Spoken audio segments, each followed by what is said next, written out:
भगवान शंकराचार्य से जिज्ञासु भाव से बैठे हुए श्रोताओं ने कहा, महाराज शास्त्र का अध्ययन, ग्रंथों का स्वाध्याय करना चाहिए।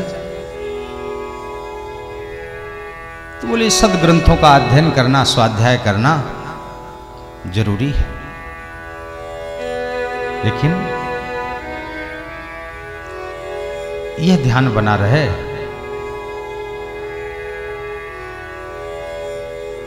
कि इन ग्रंथों का अध्ययन करने से, शास्त्रों का स्वाध्याय करने से हमें मिला क्या?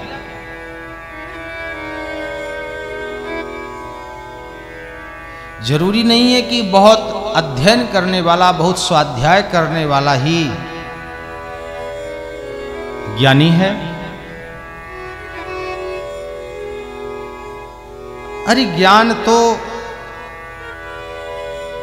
जो जिज्ञासु भाव से ब्रह्म को जानने की जिज्ञासा रख के चलता है, बिना पढ़े भी ज्ञान हो सकता है।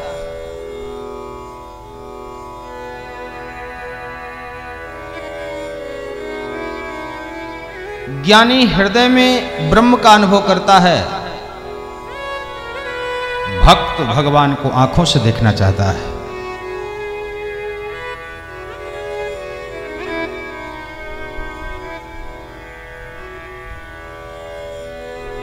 राजस्थान की करमाबाई की कथा सबको पता है।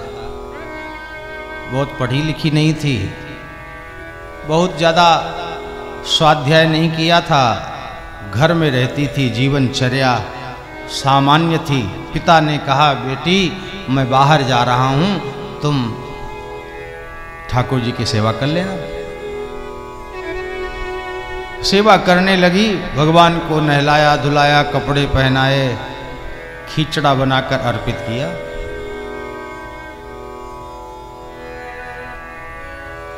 भोग लगाया, सोच रही ही पा लिया होगा, लेकिन देख रही है कि एक अंश भी कम नहीं हुआ। जो परसा था, परोसा था, उतना का उतना रखा।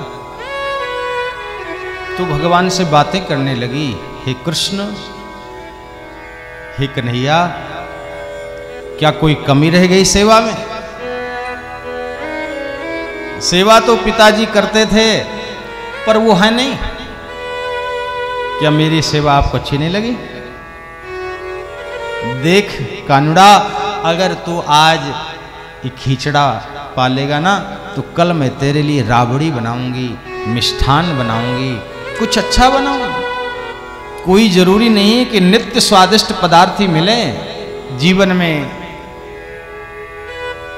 खट्टा मीठा कई प्रकार का मिलता है, संतोष करके खा ले। और तू खाएगा नहीं ना, तो तेरा ही नुकसान है। बाबा बाहर गांव गया है, कब आएगा पता नहीं।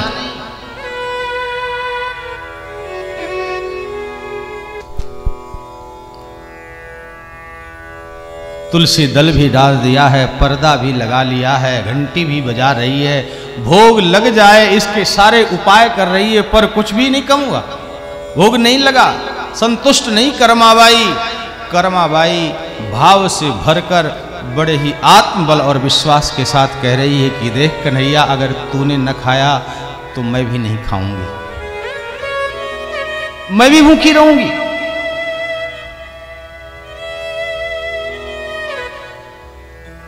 जहां भरोसा होता है वहीं कुछ कहा जाता है। और जब इस भरोसे के साथ करमाबाई ने बात की, कहा, तो भगवान प्रकट हो गए, गोद में बैठ गए और खिचड़ा खाने लगे। तो बिना ज्ञान के, बिना कठिन साधना के, बिना अधिक जानकारी के, बिना बहुत अच्छे नियमों के पालन के भी भगवान प्रकट हो गए। और भगवान प्रकट होकर के करमाबाई की सेवा स्वीकार करते हैं।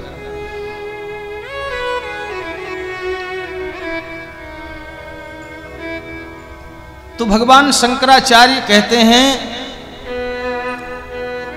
अगर आपको परम तत्व का बोध नहीं हुआ तो बहुत से स्वाध्याय करने का कोई फायदा नहीं है, बहुत से शास्त्रों को पढ़ने का कोई फायदा नहीं।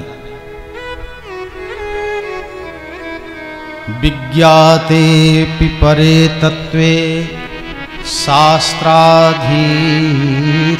निष्फला, अविज्ञाते परे तत्वे शास्त्राधीतिस्तु निष्फला। अगर परम तत्व का बोध हो जाए, उस ब्रह्म तत्व का अनुभव होने लग जाए, तो बहुत से शास्त्रों को पढ़ने की कोई आवश्यकता नहीं। और भगवान का परम तत्व का बोध न हो तो फिर पढ़ने का क्या मतलब है? श्रम एव ही केवलम, केवल परिश्रम ही है। तो जिस तरीके से भगवान में हमारी प्रीति हो जाए, संस्कृत देव भाषा है, संस्कृत का अध्ययन करना चाहिए, स्वाध्याय करना चाहिए, जानना चाहिए।